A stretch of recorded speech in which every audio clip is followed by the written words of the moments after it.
Aloha and welcome back to Wanderous. I'm your host, Andrew Crusoe, and I have a brand new tripod that I'm not going to talk about. But for those of you who do see me on TikTok, which happens, now I don't have to worry about my phone falling out of the tripod because the old one was broken. Today, we're going to talk about Pokhara. This is Pokhara, episode 1. Pokhara is 200 kilometers west of Kathmandu. It is my favorite town to be in, to explore. There's so much there. There's bat caves. There's a subterranean waterfall. And as a recent reel and TikTok and Instagram and YouTube short I featured, there is also just incredible lake views, incredibly affordable accommodation, and a variety of delicious food. But you know what? I had a really rough start. Let's talk about it.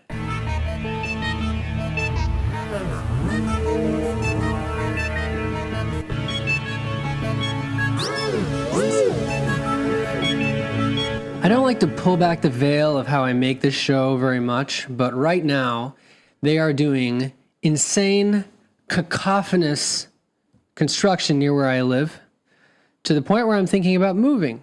But I'm going to be patient. And I'm going to retroactively ask for your prayers that this resolves in a very harmonious way, because they are cutting steel rebar. I almost talked about this last week. They're cutting steel rebar until 6 p.m. every day. Sometimes they finish at 5, but it's just crazy. There's 2 separate construction sites. It's forced me to record this show at night. Usually I record this show on Sunday, but the new construction site just likes to work 7 days a week. So that's fun. So it's a bit later than I usually record. So please pardon me if I'm a little bit all over the place. I will edit this. But I have photos to keep me on track. These photos, of course, as always, will be provided to the people who support this show. You can always find these photos along with over 25 hours of audiobooks that I have produced and have gotten a lot of reviews on Amazon and Audible. You can always find all this stuff on patreon.com/Hello Crusoe. Hello Crusoe, HELLOCRUSOE, is also my username on most things. Pretty much everywhere except YouTube. Why? I forgot. I don't know why. I just ended up picking my full name, which is Andrew Crusoe on YouTube. Let's jump into... Okay, here's the thing. If you go to Nepal, you got to go to Pokhara. You have to go to Pokhara. Pokhara technically is the second largest city in Nepal, but it doesn't really feel like a city. It sort of feels like an amalgamation of like little villagey things. It's not like a hyper built up city. It's not like going to Kuala Lumpur or Jakarta or Delhi. It's not like that. It kind of undulates in quiet areas and interesting areas, and the most famous part of the city, in my estimation, is Lakeside Pheva. So there's a lake called Pheva Lake, which they spell in different ways, but it's usually Phewa. It's a very pretty lake, and there's even a little island on it with a small temple, of course. And there are many places that you can stay that will give you killer views of the lake. There's a lot of good energy around the lake. But before we get to that, we should talk about the bus ride over. So there's 2 ways you can get over there from Kathmandu, and there's a 99% chance you're going to be in Kathmandu if you're in Nepal, because that's there's really only one big airport, and it's in the capital, right? There's a small chance you might take a bus from India for some reason, but maybe not, probably not. So you're going to have 2 main options. Either you can fly for, it's like $100 from... It's like a 20-minute flight. When I was there, it was a little pricey for foreigners. The locals can get better deals there are like special deal apps that are very tricky for foreigners to use. I tried. I ended up going for the second option, which was the bus. The bus is very cheap. The bus, I want to say it was like $9 when you convert it into US dollars. And I thought the bus ride was actually pretty cool. It's a little long. You catch the bus near the ring road on the west side. If you want to know the exact location, you can comment on this and I can try to put a link to it. But You can ask. I mean, you ask any hostel, they'll help you figure out where it is. It's sort of, most of these buses collect. This is one of the things that I don't think is written about enough online. They collect in this kind of like dusty.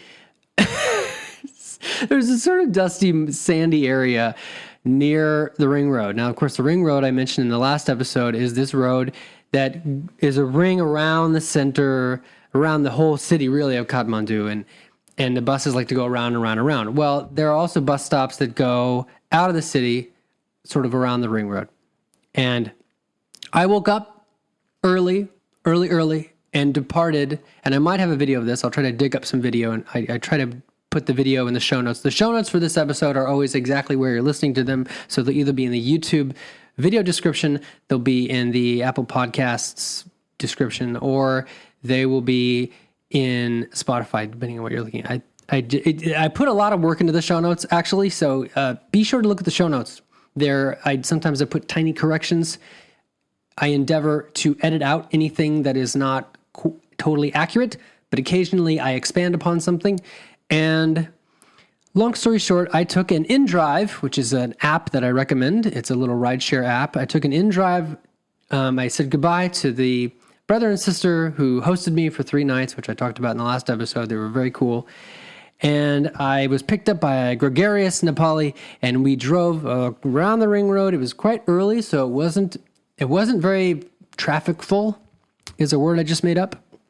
But there was a bit of confusion, which we'll have, and I'm like, oh, wait, is this the right corner for the thing? And even though I'd been there was still a bit of uncertainty because we saw the same bus company. I'm remembering this now. We saw it like a few blocks from where they were supposed to stop. And apparently there are a lot. I mean, it's the second largest, air quotes, city in Nepal. So there will be a lot of options. There are ways you can book ahead of time. I believe I just showed up with cash. Yes, I showed up with cash. I believe it was like 1,200 Nepali rupees. Yeah, something like that. It's about $9 or $10 at the time. At the time, it was something like 125 rupees to $1, around that. Of course, this is always fluctuating somewhat. But I thought it was quite a nice ride. It was a bit long. I will warn you, it's about you're looking at around 7 hours, maybe 8 hours, depending on the traffic. Now, this was back in 2022. They have since, and I know this because I saw them building it, they have since dug a very big hole through the mountain, through some of the hills anyway. Because, again, what you think is a mountain is a hill to a Nepali. They've dug bypasses. They've made ways to get through the hills a little more efficiently, and they also widened the road in certain areas. So it should be a bit faster now. I hope. Nepal is still developing. They're still, figuring stuff out. And I thought it was great because I got a real sense of the lay of the land and how large the country is. You want to get a feel for how large a piece of land is, take a bus tour through, And there were plenty of windows. It was a bit, vibratory in the beginning. Anyway, halfway through the trip, we stopped at a little dhaba, which is a roadside restaurant. It was very cute. Of course, the driver didn't speak much English, a little bit, but I had to ask the person sitting next to me, like, how long are we going to be here? Because the last thing I wanted was to be stranded in the middle of Nepal and not entirely sure where I was. I mean, I was still on the main road, but we were going through these like mountain passes and we were following the river along the way. And there were points where there was like a narrow bridge and they were working on the bridge. It was kind of scary to me in a way, how much we were relying on a little bridge sometimes. And that was the only way to get across the country, by driving. So don't go in with super high expectations, but I would still recommend it because then you get to these really nice bridges. There are nice bridges too. and suspension bridges, and you go over these rivers and you see the mountains in the distance, and it's really pretty. And you just get a sense of how large Nepal is. It's pretty big. And of course, I had been busy sending out couch surfing requests for the past few days. And unfortunately, I couldn't find anyone to host me. People were not very responsive. And this might happen to you. This is a phenomenon. I don't have a term for you. I don't have a name for you, but this is a phenomenon that happens where if there's a place that is very, very famous and has a lot of tourism, if it's a country where their currency is considered weak compared to many other countries, there just might not be anybody who wants to host. I mean, a lot of these people are really working hard. And I've also heard it happen even in places like Agra near Taj Mahal, that you might think you're couch surfing and the guy will be like, well, I actually own a hostel, but you can stay there for free for 2 nights. And that's fine, as long as if they're demanding money, then it's not couch surfing. That's not cultural exchange. That's a business. That's not what couchsurfing.com is intended for. They say that very clearly in their frequently asked questions and the rules and guidelines. There are a lot of rules and guidelines around couch surfing. It is also not a dating site. Anyway, I couldn't find a host. People just weren't responding fast enough, and part of that is on me. I think I was sending it out 3-4 days before, and some people need more time. Although I will say, in that part of the world, usually 3 or 4 days is fine because people don't really know what they don't necessarily know where they're going to be. Some people take really spontaneous weekend trips, and you just don't know. I've noticed that India and Nepal are often more spontaneous than a lot of places. So try it. You might get lucky. I was very lucky in Kathmandu. I was hosted by a couple, a guy and a brother and sister, and they were all fantastic. There were some challenges with the second host, just mostly around he was really busy and it was the middle of the week. So yeah, that happens. But I did find a host in Leknath. Now Leknath is about 2 or 3 or 4 or 5, it's a few kilometers away from Pokhara. It's a little town on the way. And I thought, well, I think it's even walkable. Did I? No, I didn't walk it. I've walked some crazy things. I walked across San Francisco and then the San Francisco Golden Gate Bridge and then back in the same day, but I don't recommend that. So I basically found myself in a stressful situation because I had not asked for photos of the bed beforehand. And my host was very kind. He introduced me to his parents who spoke no English, but they were very kind. This was a very traditional Nepali home. And sometimes in these traditional homes, the first floor is not used for anything almost ever. I still don't understand it. I don't really know where to find because there's certain things that certain things don't work to Google. The thing is, there was one guest room on the first floor that looked like it really hadn't been used in years, and that would be fine. That'd be fine, except I have to be careful not to sound like I was going in with unrealistic expectations apparently, because I was given sheets that I didn't think were clean, and I didn't feel they were clean, and the duvet had a big hole in it, and I don't want to sound super privileged when I say that I was just a little bit overwhelmed by, and the bathroom had no running water, that kind of thing, everything was kind of, there were odors,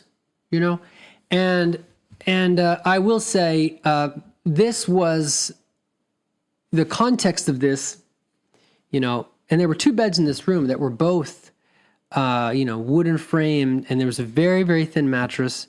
I had to lie on the comforter just to have enough padding because, as we'll learn in Bhubaneswar later on, people in that part of the world, I'm just going to say what I'm going to call a C. I don't think they need padding. People in that part of the world are amazing.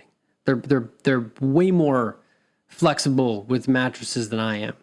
Why? Because it's what they grow up with. Like, I don't think they can afford nice mattresses. If you have a comment about this, please be constructive and kind in the comments. Because this was a total, look, long story short, this was a big culture shock for me. The cool thing about this guest room that I was staying, which I was going to stay like 3 nights, and after one night, I realized I wanted to just move on to Pokhara as fast as I could. The cool thing about this room was there were a bunch of books, some of which were English books. I have a photo of this for the supporters. I have a lot of they had Into the Wild as well. How about that? You just see such an unpredictable cross-section of culture.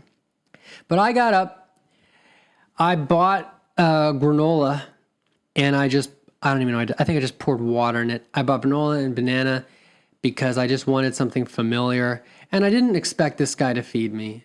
And I used my own bowl because I traveled with this silicone bowl. And I said, great, I'm going to go up to Pokhara now. I'm going to look at some places I'm going to stay.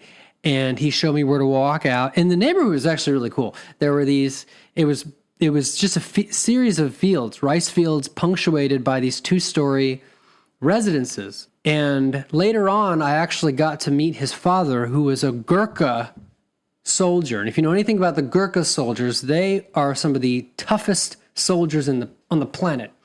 They were recruited by the British, and I believe the Second World War, and they were given. I learned recently, and many of them were given like honorary residency. If they ever wanted to live in England, they could just it's cool. You don't even need to fill anything out. You guys were amazing in the war.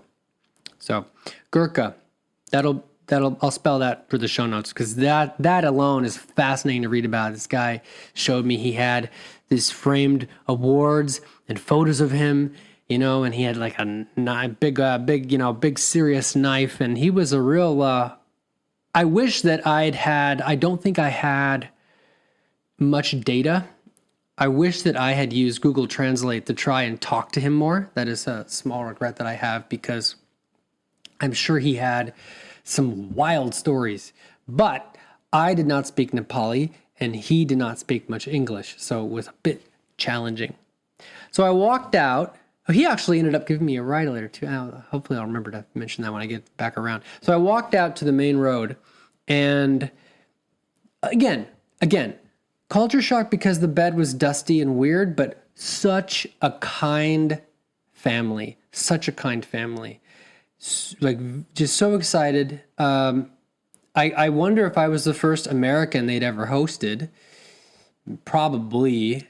And I get out, and there's a special spot where the bus stops, and it's easy. It's like nothing. It's like 12 rupees or something. And they take me into town, and I get to Lakeside Pokhara. I had to walk a bit from the main intersection, but it's really not a big deal. Pokhara is actually quite walkable. Most of it's quite walkable. Some parts are challenging, but most of it's quite walkable. And I would spend a great deal of time there. I got around most of it walking, to be honest. I walked all over the place. And I finally get to Feva Lake, which is this beautiful this grassy edge to the lake, and they've got walking paths around, and on the other side there's a series of rolling hills, and I look up at the top of these rolling hills, and there are little domes and little statues, and I would find out more about that later. I did notice a white dome, which I will foreshadow is the Peace Pagoda, which would be the site of some pretty cool memories later on. So I was, I honestly, I shouldn't have, but I sort of had high expectations for Feva Lake, because people go there and they shoot these supernatural videos, like completely, like very fancy, just overly fancy videos from drones, and then they pump up the color and they post-process the video and it just make it look really good. And even someone lied. There was a photo that I saw where there was this massive fish that was like bigger than a building. And I was like, could it be? And I get there and I'm like, there's no way the whale-sized fish is in this lake. That was just a Photoshop trick. Why do you trick me? But the boats were real. They're these very pretty boats, blue boats painted in red trim that line many areas of the lake. And it's just verdant and lush and pretty. And I took some nice shots that really should be postcards. I should sell these as postcards if I do say so myself. Including some very adorable little butterflies and animals and things flying around. And these are some of my favorite. It was just, you're just coming out of the rainy season. And as I've said it in videos, I've said this a lot of times, Nepal is the best place in the world to be in October, in my opinion.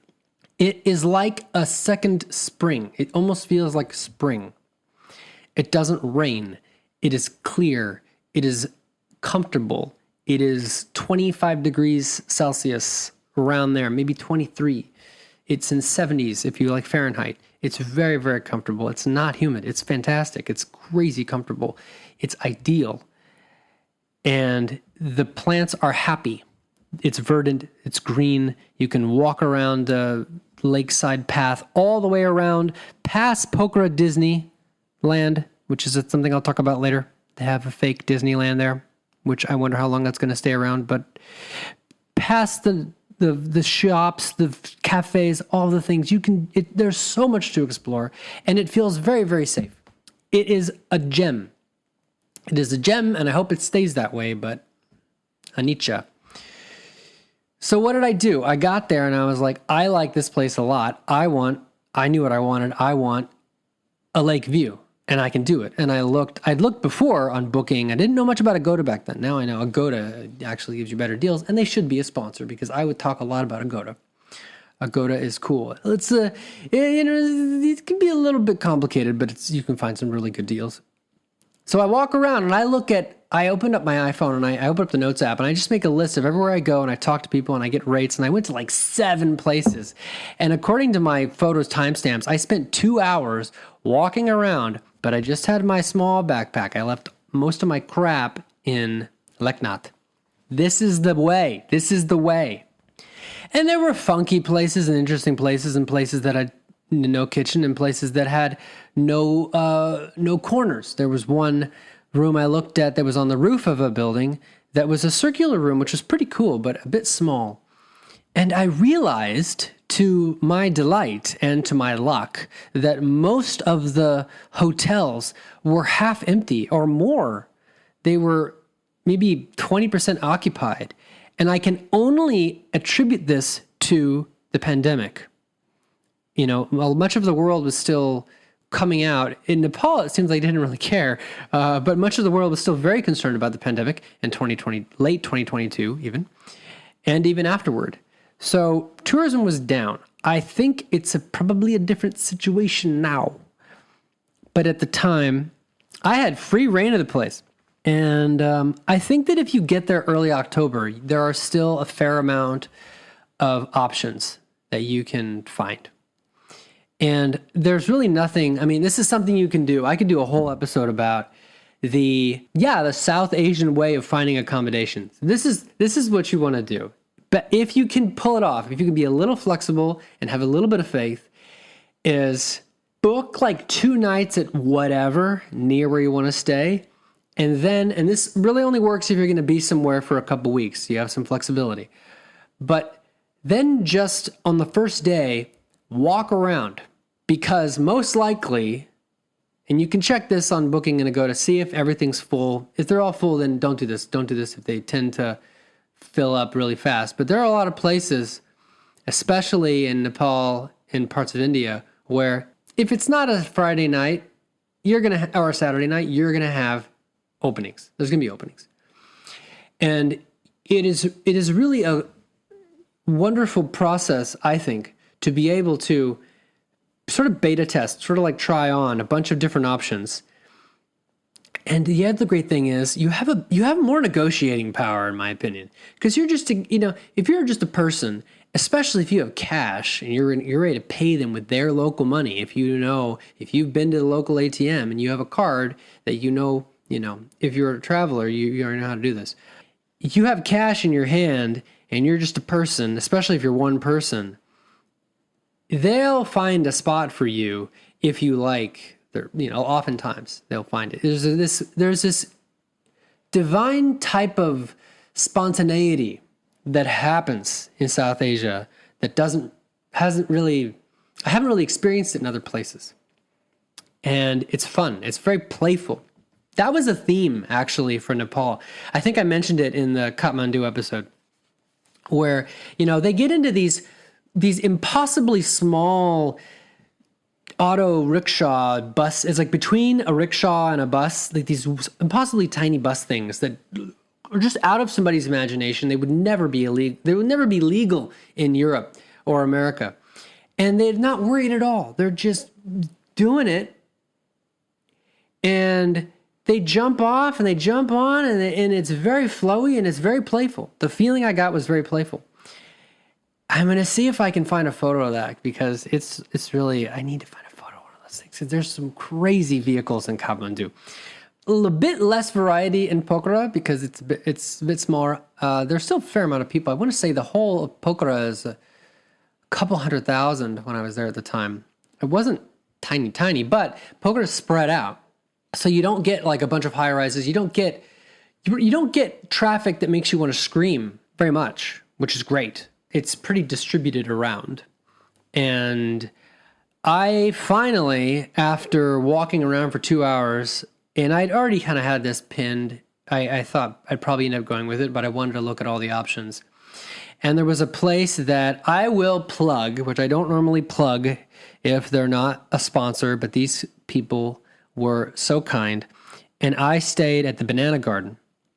Now, if you stay at the Banana Garden because you found out about it from this show, all I ask is that you mention Andrew from Hawaii. I'm pretty sure Pushparaz will remember me, Andrew from Hawaii, and also tell your friends about the show because word of mouth is the best thing. These guys are really nice. They're really, really kind, and they have a couple properties. Banana Garden has properties that have a view of the lake. They have smaller rooms. They have a bunch of different price points. And their customer service is very good, and it's a fair price, especially in 2022. I don't know what it is now, but I can't imagine it's that different. So the room I really wanted, which had the incredible lake view, was not available. It wouldn't be available for 2 more days, or maybe it was 1 day. It was like 1 or 2 days, but there were rooms lower down. The only downside with these rooms was that it was a shared shower. These are like real, but they were clean. And I think it was also like a shared toilet, which you'll get. Like there are places, you can find places that are $2 a night, like crazy low prices at least for Westerners. It's very cheap. I was happy. My gut said, just go with this. This is going to be like, I saw the room he showed me and I was like, I felt really good about it. I felt excited, which is a good indication. As you travel more and you develop your intuition more, you can trust that feeling of excitement more because there's all parts of you taking in all kinds of information and synthesizing stuff that you're not even aware of. You may not be necessarily aware of on a conscious level. But if your body is saying, yeah, you're more than likely going to be in a good situation because you have the experience to know in your body what doesn't work for you, so you know what will work for you. Again, not foolproof, but a very good indicator. So I took a picture of the Banana Garden, which will be available to supporters at patreon.com/HelloCrusoe. And the gorgeous, I took a few pictures of a bunch of the funny places I looked at too. It's kind of funny to look at the rooms and the varying quality and the varying disheveledness of some of the rooms.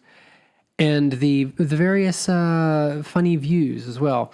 And so I paid him for 2 nights, I think it was 1 or 2 nights at the small room, and made my way back over to Lakeside. There's this little road that's like, well, not little, it's actually a pretty important road that goes right along the lake, and went to a place called the Vegan Way, which had some lovely food and was just very bohemian and very interesting. Lake view right from where you're sitting. And then it started to get dark, and I realized, oh no, I have to go back because he had no availability that night, And I had to stay one more night in the dusty, I don't want to use the word scary, but yeah, it was just a different thing. It was a different thing. You know, there was like a hole in the wall that where there was, in his defense, there was an electrical outlet there, but it was in the middle being replaced. And the walls were pink, which I suppose helped.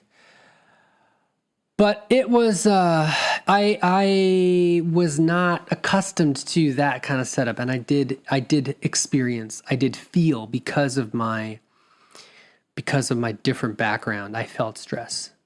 I felt some stress, and I have a very funny photo. I'm wondering what I would love, if you support the show, I would love to hear what you think of some of these photos.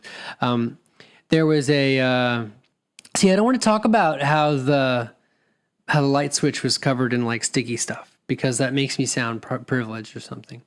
But I actually went through, I always travel with hand sanitizer, and I actually cleaned the switches, because I'm going to be touching them. And I don't know.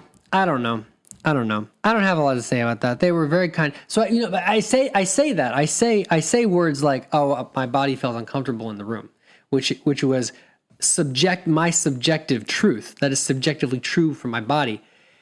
And at the same moment, they fed me amazing Nepali food. They fed me dal bhat with tons of vegetables. Dal is lentils, and bhat is their word for rice. And it's a complete protein. And I think they even gave me achar, which is like this, it's like mango, but pickled. It's almost like, it's like sauerkraut's much tastier cousin. That's how I'll describe achar. And there would be a lot of achar in India when I got there a few months later. So they fed me this food. I wish I'd taken a photo of like the upper area, because they lived in the top. I think there were 3 floors to this house, now I think about it. And we got to hang out but there were so many things where I'm like, how does this work? Like they had a sink that was like a really wide sink, and there was a special area. I think it was an area for washing clothes, because everybody in that part of the world washes their clothes by hand. Only foreigners go to a laundromat. This is true for 95% of the people. And there was like this concrete area that was flat, and there also was there was just stuff that I didn't have categories of reason for. I didn't have a category to put that in. I didn't really know this was going to happen a lot. It already happened in Kathmandu when I was stumbling across these small squares in the ground that I learned were temples that were only like a foot by a foot wide. It was a growth experience. And then I take the pathway up the next morning. I take the pathway up. When I left, I had my bag, which was heavy. I was not as much of a minimalist back then as I am now. Now it's a few pounds lighter. His dad actually gave me a ride, the Gurkha guy, who was super solid. I could tell like he would have been my uncle. If we could speak the same language, we would have gotten along famously. We still got along really well. Yeah, I hop in his little moped. He's like, no, I can take you to. And it's like a 10-minute walk. And he took me on his little moped. He took me up to the main road, and I waved goodbye. And my host was gone. He was like busy. He was an interesting character. He was like the Cheshire Cat. He would just pop up. He would just pop up here and there. And he did, I should mention that he did take me somewhere that second night. He took me to a little cafe thing. I think we had one momo, or maybe I had a coffee near this lake. He tried to show me around, but the problem was I got back after sunset. So we're just looking out, and he's like, there's a lake over there. I'm like, cool, because it's blackness of the night. Cool. It was, I don't know. I mean, I got a sense of sort of the area, right? There's a lot of undeveloped forest around Leknath, or at least there was. And it was a nice feeling. Like it was interesting. And we ran into his friends and just kind of walked around. But the timing could have been a bit better. It's funny, I don't have any I wonder why I didn't take any photos of that. I have no photos of that at all.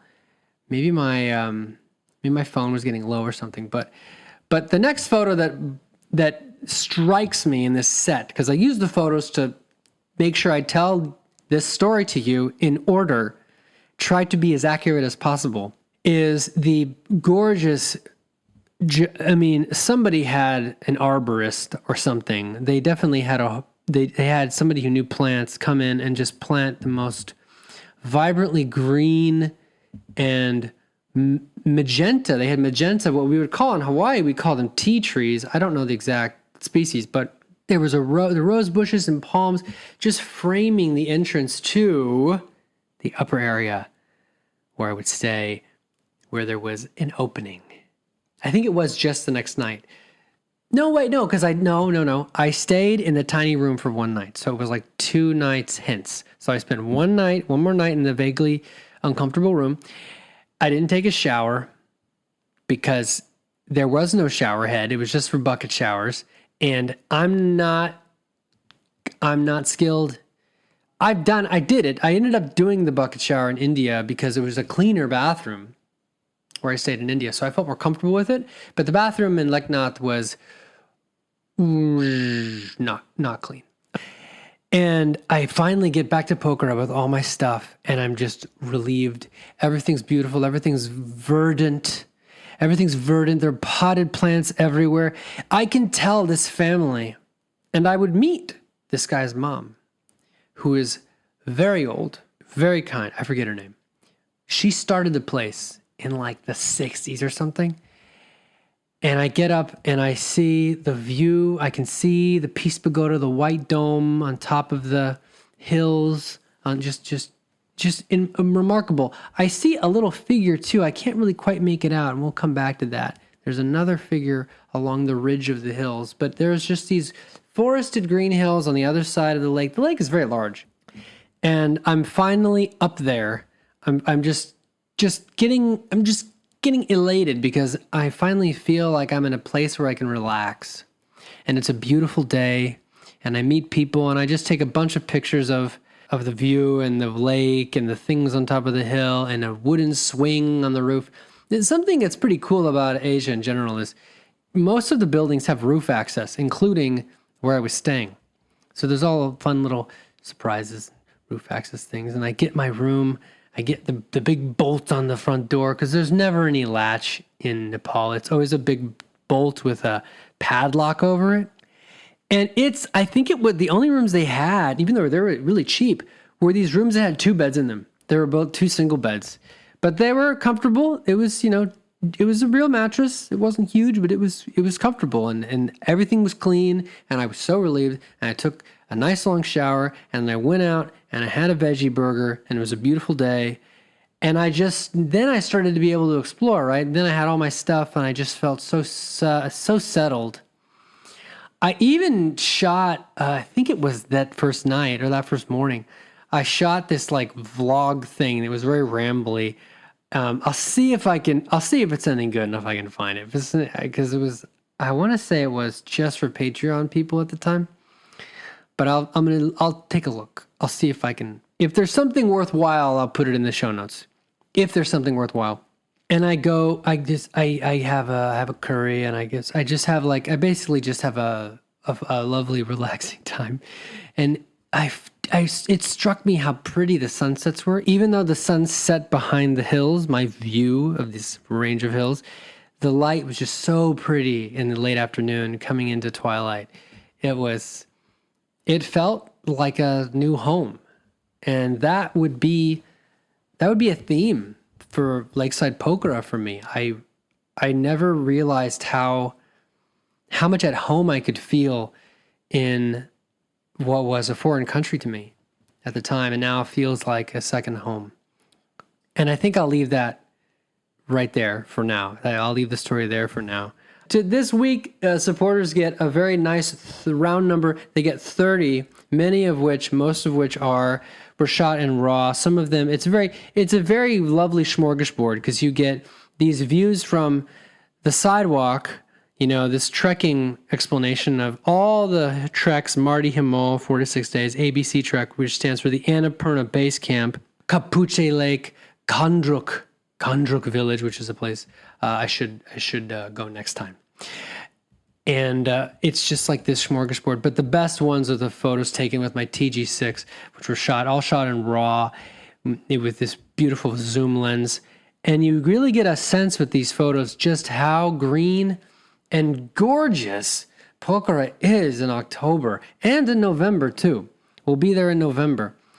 So that is episode 56 of Wanderous. If you have any questions, please leave a comment. If you enjoyed the show, please leave a rating. It really does help. It doesn't take much.